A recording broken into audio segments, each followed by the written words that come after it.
I Good morning. I guess it's good afternoon already. I think we'll be getting started shortly. Welcome to the August 2025 program of the League of Women Voters Lunch and Learn.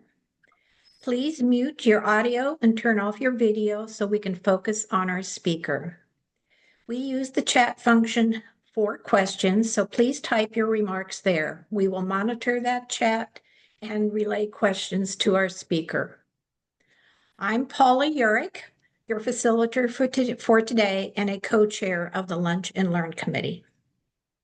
Our program today will spotlight the 2025 Nebraska Civic Health Index, released June 16th by Civic Nebraska in partnership with the National Conference on Citizenship. This index provides a detailed, data-rich look at how Nebraskans engage with one another, their institutions, and the democratic process. In case you didn't know, for over 100 years, the League of Women Voters, a nonpartisan political organization, has encouraged informed and active participation in government, has worked to increase understanding of major public policy issues, and influence public policy through education and advocacy. Membership is open to all. For further information, go to www.lincolnleague.org. League of Women Voters, Lincoln-Lancaster County is proudly nonpartisan, neither supporting nor opposing candidates or political parties at any level of government. Videos of previous Lunch and Learns are available on the League's website. Now let's get into today's program.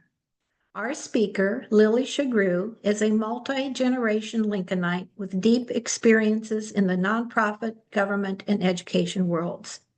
Lily is responsible for directing and sustaining one of the three program areas at Civic Nebraska, the Civic Health programs, which include the Rural Civic Health Initiative, Civil Discourse, Capital Experience Days, and Collective Impact Lincoln.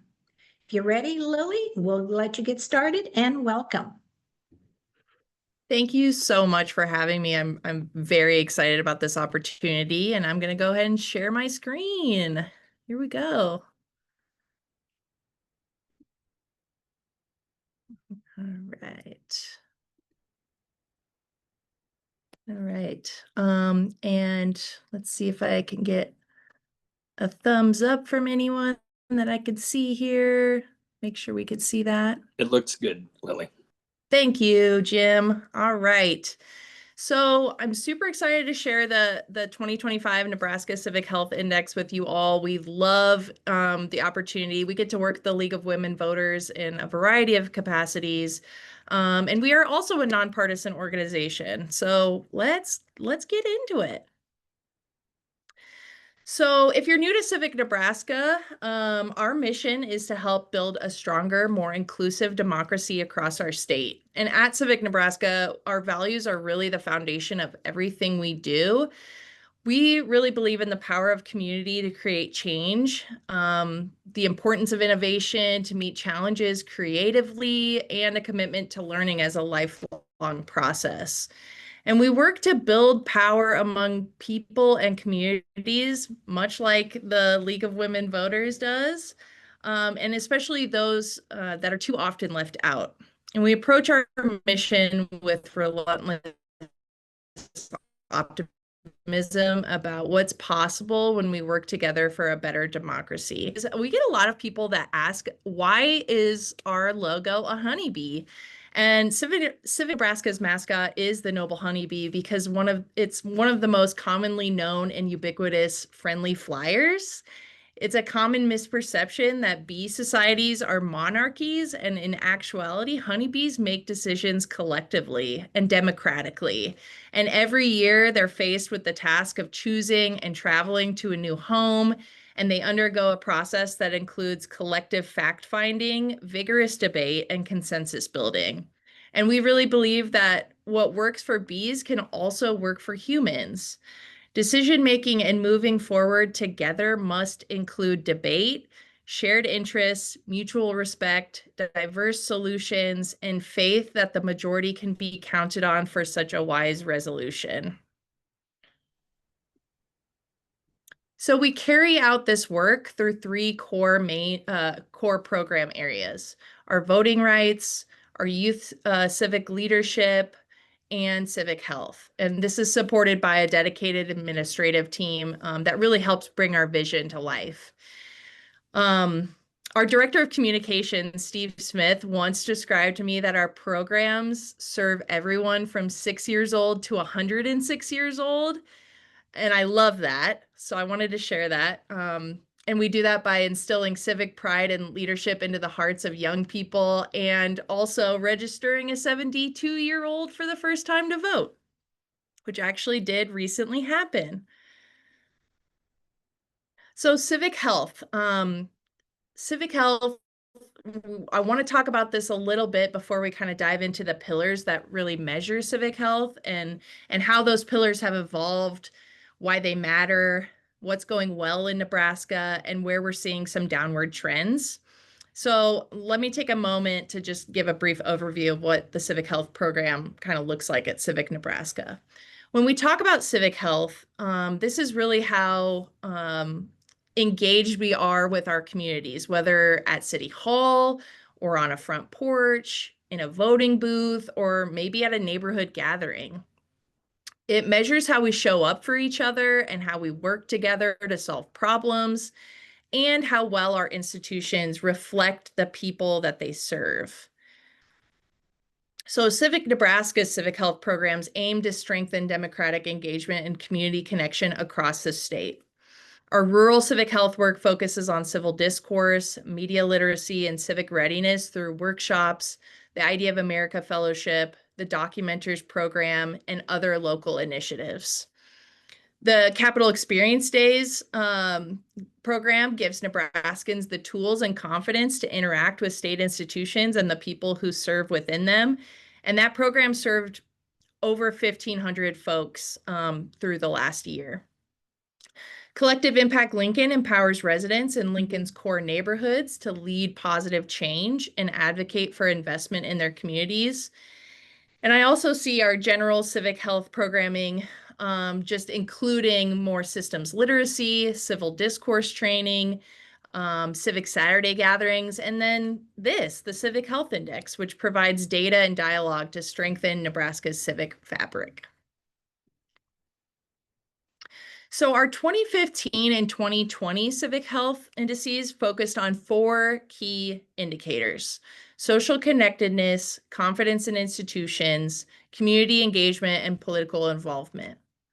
These pillars provide a strong foundation for understanding how Nebraskans connect with one another and their communities. And while these pillars remain central, the original pillars, the 2025 index takes a more detailed and nuanced approach. So readers that maybe have seen those past reports, past editions, will notice expanded focus areas within those each category.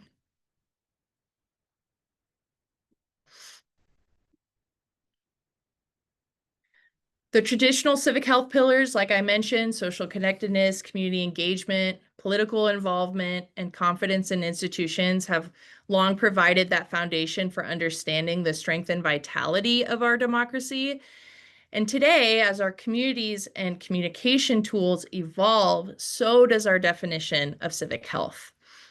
So the future framework builds on those original pillars and expands them into 4 interconnected categories.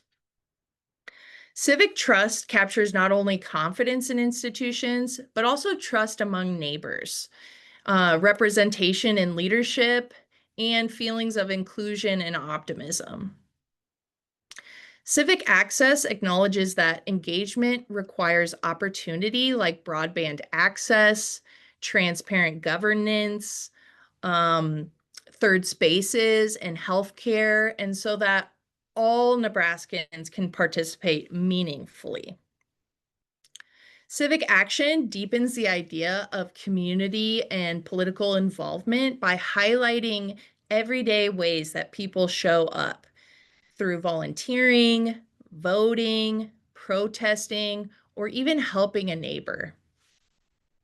Civic knowledge brings focus to the importance of being informed and understanding systems and having the tools to engage in thoughtful and effective discourse. And so together, these updated pillars offer a much more holistic and forward-thinking picture of what it means to be civically healthy in Nebraska. So why should we care about civic health in Nebraska? Why does it matter? And it matters because it's really the backbone of Nebraska's democracy and community well-being. And when Nebraskans vote and they volunteer and they join groups like League of Women Voters and engage with one another, they're not just strengthening institutions, they're building stronger, more connected, and resilient communities. Civic participation boosts trust and it fosters purpose and improves both individual and public health. And it really lays the foundation for long-term prosperity, deepens our shared sense of belonging, and ensures that future generations inherit a culture of engagement and care. So with that, I know Paula and I talked about maybe taking questions a little bit throughout the presentation, so please feel free to add those to the chat. Otherwise, I'm also happy to move on to our first piece of data. There's no questions in the chat yet, so you can proceed. All right, let's do it. So looking at that first pillar, we've got civic trust. Nebraskans maintain strong social ties, especially with family and neighbors. The states rank sixth. Our state of Nebraska ranks sixth nationally for frequent neighborly interaction and 14th for regular contact with family and friends. Nearly a quarter of Nebraskans report working with neighbors to improve their community, which is above the national average. However, fewer Nebraskans frequently do favors for neighbors, ranking 41st. Though this has improved by about 4% since 2021, which is signaling a positive trend in community support.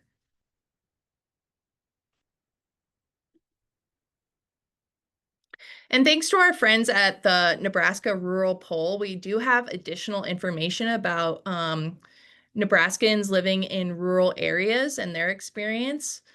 So rural Nebraskans increasingly feel personally powerless, rising from 24% in 2019 to 40% in 2024. Yet most still believe in their community's collective ability to shape the future. Trust in leadership is strongest at the local level, with over 60% rating local leaders as effective, compared to just 9% for national leaders. Satisfaction with local government stands at 42%, with access to services higher in larger communities and emotional attachment stronger in smaller ones. And civic engagement is moderate. 10 to 14% attend meetings or contact public officials, while nearly 25% participate through economic actions like boycotts, which really reflect alternative ways of civic expression.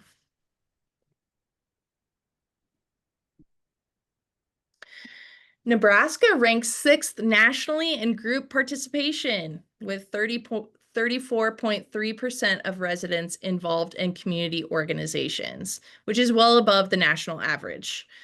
This strong civic engagement builds social networks and supports collective problem solving. However, again, thanks to our partners at the Nebraska Rural Poll, cultural satisfaction remains low, especially in rural areas, where only 25% are satisfied with local cultural offerings. And despite being highly engaged, many rural residents feel a lack of access to arts and music and public events, which may impact community pride and youth retention. Expanding cultural programming through local and regional efforts could enhance community vibrancy and deepen belonging.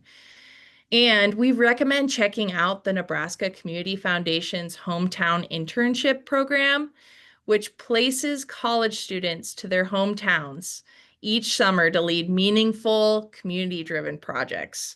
It's now in its 5th year. They've had 95 interns, and the program has inspired many of those college student interns to return permanently, contributing as leaders, business owners, and active citizens. There's interns like the Thayer County Three, as they call them, and others that have created local initiatives, shifted perceptions of rural life, and strengthened community pride. And the program really empowers young people to become change makers and helps communities recognize the value of engaging and investing in their next generation of leaders. Civic action.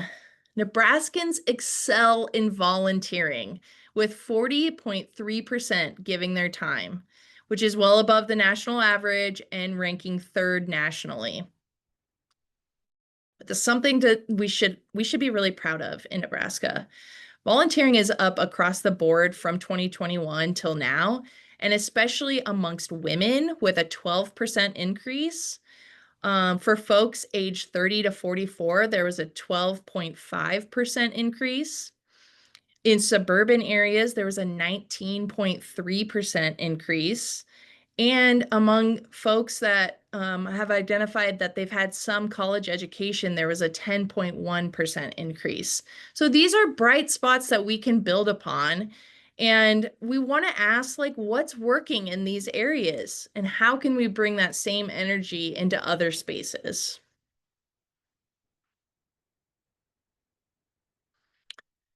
Political identity in Nebraska is increasingly expressed through economic choices, with nearly 25% of residents reporting participation in boycotts, which is a significant rise since 2017.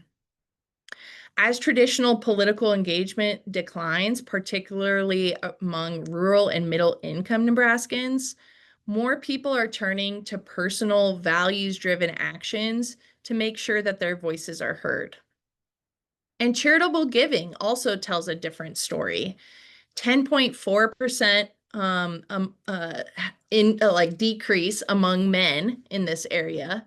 We've also seen a 13.3% decrease in urban areas, a 22.3% decrease in rural areas, and households that are earning $50,000 to $75,000 a year, there was a decrease by 11.1%. So while Nebraska ranks 14th in general charitable giving, it's 32nd in political donations. And these trends really highlight rising engagement through time, but a need to monitor and support financial giving, particularly in rural communities.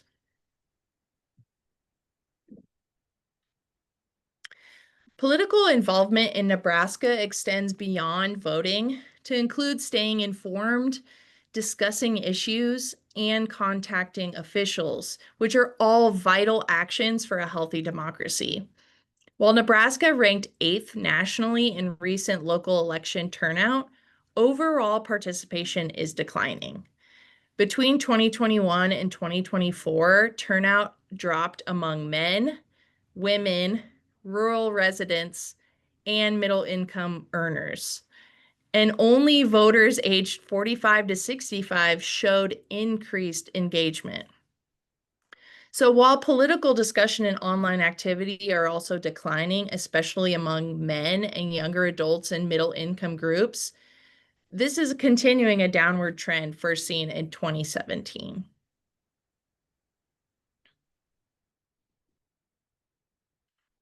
Civic knowledge, which is really the key to democratic participation, is strong in Nebraska, with 69.4% of residents frequently consuming news, ranking the state 7th nationally.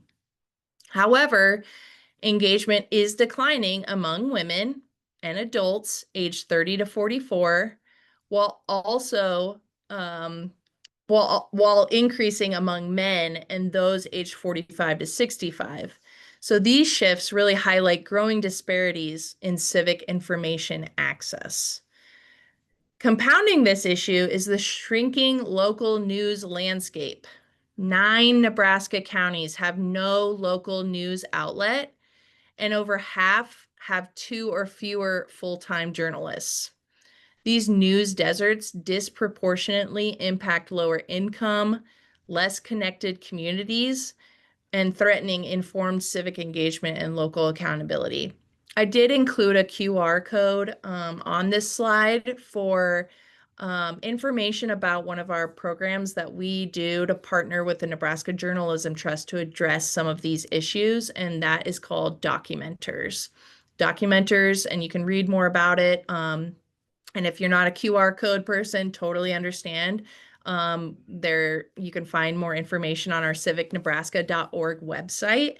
But Documenters is a program that is in Omaha and now the Panhandle to hire citizen journalists to report on public meetings that are where decision making is happening for residents, but are highly underreported on.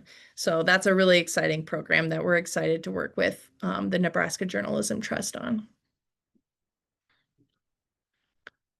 So to recap, there are so many bright spots about Nebraska and what we're doing with civic engagement. And Nebraskans show up for each other, and it shows in this civic health. This slide really highlights the areas where Nebraska stands out nationally in civic engagement, and Nebraskans demonstrate exceptional commitment to community and democratic participation. These results affirm what many of us already know, that Nebraska continues to lead the way in cultivating meaningful connections and a deep sense of shared responsibility. I'm not going to call this our weak areas. I think these are our opportunity areas. We are optimistic at Civic Nebraska. While Nebraska demonstrates several civic strengths, these findings reveal our areas for growth, especially in our everyday community interactions and political dialogue. So we're trailing the national average in these areas, and that's worth thinking about. What's getting in the way of these connections? How might we create more spaces, whether they're formal or informal, for people to show up and speak up and support each other?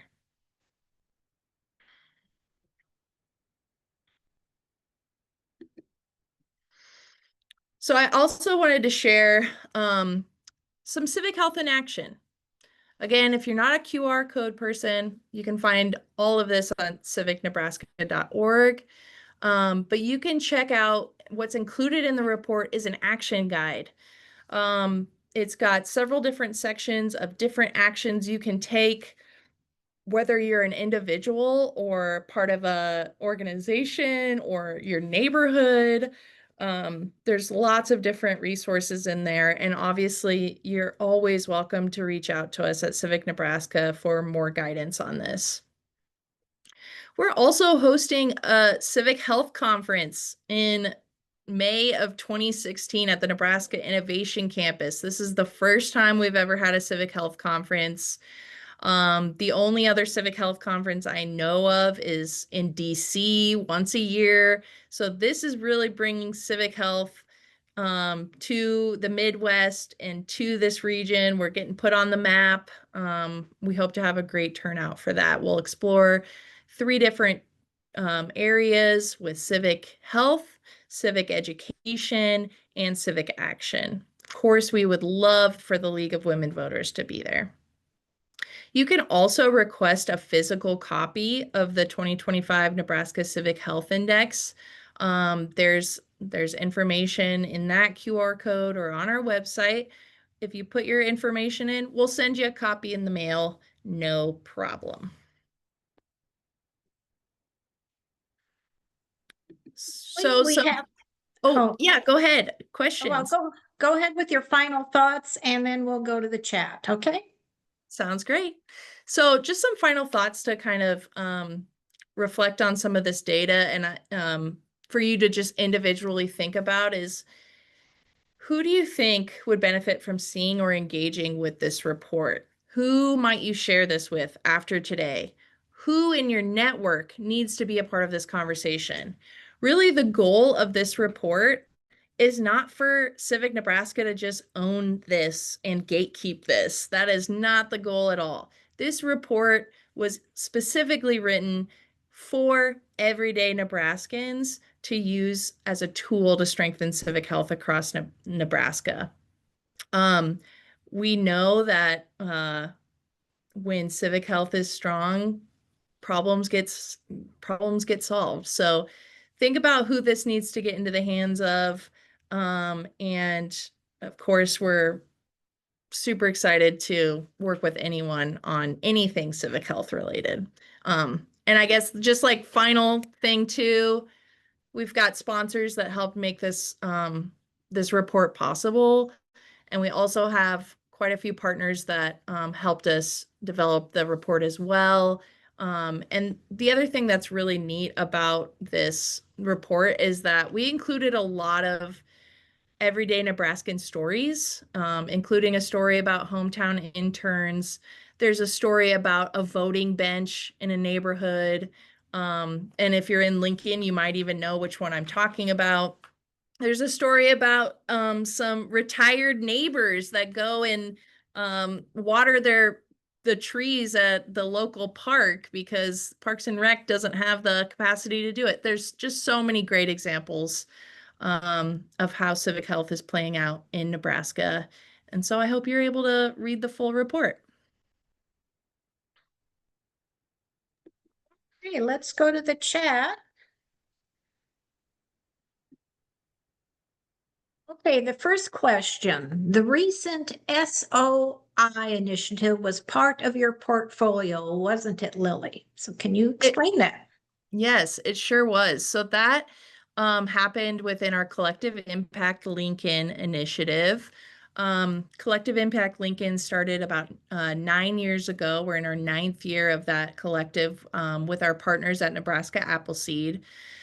The first couple years of that collective, it was actually the collective group was formed after Lincoln Vital Signs report came out and identified 6 core neighborhoods as needing some extra support and organization and community building. And so for the first couple of years of Collective Impact Lincoln, those organizers did deep canvassing. I think they knocked on about 7,000 doors. And the thing that came to mind for a lot of residents, their priority and the area that they saw most need in was to address housing and making housing safe and affordable and accessible for Lincolnites. So after many years of canvassing, after a lot of relationship building and coalition work with our friends like the League of Women Voters, what came to the forefront was needing to address the discrimination happening in Lincoln with source of income. And source of income we talk about is folks that use alternative forms of payment for housing, such as Section 8 housing vouchers, disability benefits, all sorts of different things. And so at that time, landlords were able to turn folks away just by the type of income they were using to pay for their rent. And so we did a ballot initiative over the winter. It was really tough. It was fast. It was intense. But Lincolnites really showed up, and we, I think, gathered over 15,000 signatures to put it on the May municipal ballot. And Lincolnites overwhelmingly voted for it. So that's been a thing in the making for a really long time. And we're super proud of the work of that coalition to bring that forward for Lincolnites. Thank you. Judy has asked, what is suburban in Nebraska? That's a great question. So, this particular data does not break down exactly. There are some limits to this data. And one of those things is identifying what do they mean between suburban, urban, and rural communities. So that's one of the, I'm so glad you brought this up, Judy, because one of the things that we really want to do between now and 2030, when we come out with the next Civic Health Index, is dive into those kinds of things with supplemental reports. You know, get into more granular data like that. Like, are they talking about certain areas of Lincoln and Omaha? Not sure. So that's a really good question. Some of the other things that we want to explore too is I see, a question in the chat about including questions about polarization and cutting down conversations with friends and neighbors. That's definitely something that we want to look at because civil discourse and talking about tough things with neighbors, family, and friends, that's obviously like an area that we need to work on. We rank really low nationally in that area, and civil discourse is a really important topic for us at Civic Nebraska. So we would love to dive into all of those topics more. We're looking for over the next couple years, like what partners are we going to work with? What kind of additional data gathering can we do? So those are great questions. Mary Lee asked, isn't participation in boycotts just a manifestation of internet use where they feel like they are doing something but are actually not participating in the political process? That's a great question. And I think that's a great question to have civil discourse around. I don't know what that looks like. I'm sure the internet definitely has like it's a driving factor for a lot of that. Um, yeah, I don't know that question, but that's a really good conversation to have. Okay. And then Mary Lee offers that Omaha is going to be working with the Flatwater Free Press on Documenters starting in the fall. If you're interested in Omaha meetings, contact Mary Lee at Lincoln, well, lwvnebraska.org. So thank you for Mary Lee for offering that. The next question Yeah. from Cynthia, is the conference in 26 a regional event? That's a great question. I'd like for it to be a regional event. I'm going to be inviting a lot of folks that, we interact with at the National Conference on Citizenship, Civic Health Conference. The goal is to just grow it bigger and bigger every year. But, as a inaugural first time conference, I'm not really sure what it's going to look like, but we're sure going to try. Cynthia also said she missed how the data for the report was collected. Can you sort of review that quickly? For sure.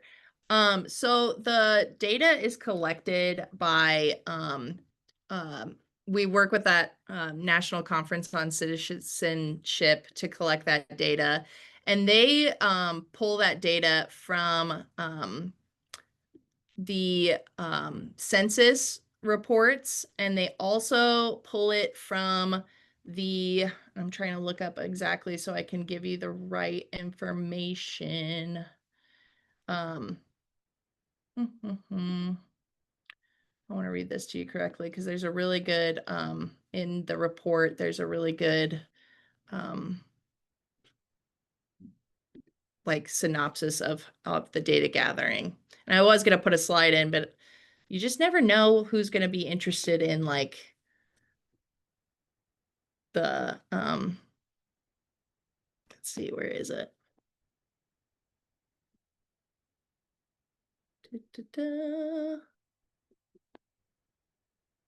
Oh, I'll come back for that while I look for the correct lingo, and I'll put it in the chat as well. Oh, here's my technical notes. Okay. The findings in this report are based on the National Conference on Citizenship's analysis of the U.S. Census Current Population Survey data. And then also the volunteering and civic engagement estimates are from the current population survey, September volunteering civic engagement supplement from 2023, and voting estimates from 2022. And I would be happy to, I'm actually going to share a PDF of the full report in the chat. Again, if you'd like to have a physical copy of it, which I always like the paper copy, we'd be happy to send that to you. Great question. I believe you already addressed the question about polarization. Karen asks, are you working with Justice in Action on affordable housing? I know our organizers have met with the folks at Justice in Action quite a bit. I know we shared a lot of information throughout the Lincoln for Fair Housing campaign. And we're always ready and excited to work with partners. I know Justice in Action is doing an awesome job on affordable housing, and super excited to see what happens with that. Let's see.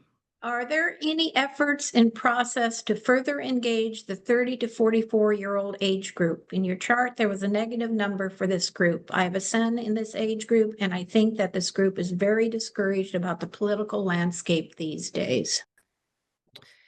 Yeah, this is a big question across our organization, and I think on Friday we actually had a convening of about 32 organizations across the state that spent the whole day talking about voting rights and getting folks engaged in voting. There's so much apathy out there surrounding voting and being politically involved, and that the confidence in institutions. So yes, I can't maybe speak for our voting rights team, but they've got big grand plans to work on engaging this age group. It's a really tough question to answer. One thing that our voting rights team is actually developing right now is a program called the Apiary, which would spread out across the state. It's a way for us to engage leaders in communities and build more momentum around voting. So more to come on that. That's definitely in the early stages, but yeah, there are things happening. But it is such a complicated question. I don't quite have the 100% this is how we're doing it answer, but great question. And Kimberly asks, how has this report been shared with the governor, legislature, and other statewide government entities? Yeah, that's a really great question. So we do have plans. We're working actually later today on creating our mailing list to get this out to those folks. It's it's a little challenging to be able to share this information with different areas of the government, but definitely we'll be sharing this with our state senators. We do work with different government entities like, the Center for Rural Affairs. I guess I'm not sure if that would be considered a government entity, but have plans to work with them across the state to get this report into the hands of communities. And yeah, that's a great question. And I hope I'm answering it somewhat, but we're working on it. It's not easy to sometimes get these kinds of things into the right hands, but we're gonna keep trying. Okay, we have a question from Judy. Any idea when the documenter program will come to Lincoln? That's a great question, Judy. So like I said, the Omaha Documenters is off and running. I love that Mary Lee is doing Omaha Documenters. It's such a fantastic program. And then right now, the next part of our plan for documenters is that we just launched within the last couple months in the Panhandle. We're working with the Star Herald in Scotts Bluff. We're getting folks signed up and trained to be documenters out there. And I think within the next year or two, we'll see documenters come to Lincoln. I know because of the news deserts in rural Nebraska, that is definitely a high priority for us and the folks at Flatwater Free Press and the Nebraska Journalism Trust. But it's only a matter of time before documenters comes to Lincoln. We have so many people wanting that to be a program available in Lincoln, and it's a fantastic opportunity. So thanks, Judy. People can add more questions to the chat if they like. And while we're waiting for that, I have a few announcements. Our Lunch and Learn speaker on September 4th will be Heidi Ewing, Director of Public Policy with Civic Nebraska. Her topic will be Deep Dive on Direct Democracy, Nebraska's Ballot Initiative Process. If you're inspired to make a difference in our democracy, consider joining our Lincoln-Lancaster County League. If you're not already a member, visit our website at lincolnleague.org. So let's see if we have any more. Yes, we have another question. A little feedback based on working with both the League of Women Voters and Civic Nebraska. If a group continues to use only technology that removes interactions in person or by voice, like on the phone, then it doesn't require prospective members to feel pulled into the human community. In other words, call people on the phone rather than send dozens of texts and believe that social media posts will bring people in. Yeah, that's great. I really appreciate that. Because I'm definitely more of a relational human, wanna be talking to people in person too. And I think that's a great reminder that I can share with our team here. Thank you so much.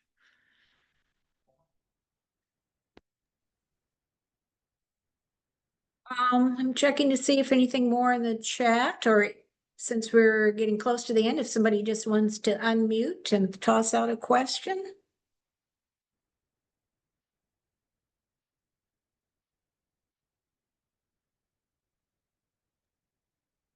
Hi, this is Judy.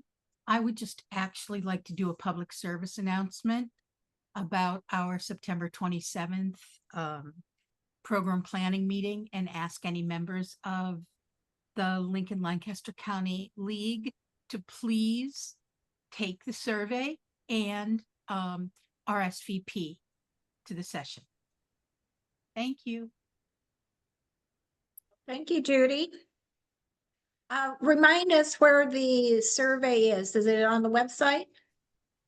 No, but there's a link to it in the newsletter that was sent out last week. Okay, thank you. As well as Sign Up Genius link.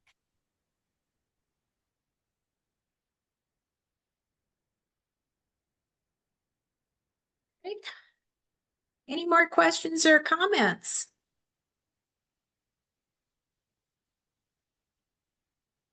Well, Lily, I think you did an excellent job of covering the material, and it looks like our questions have been asked and answered.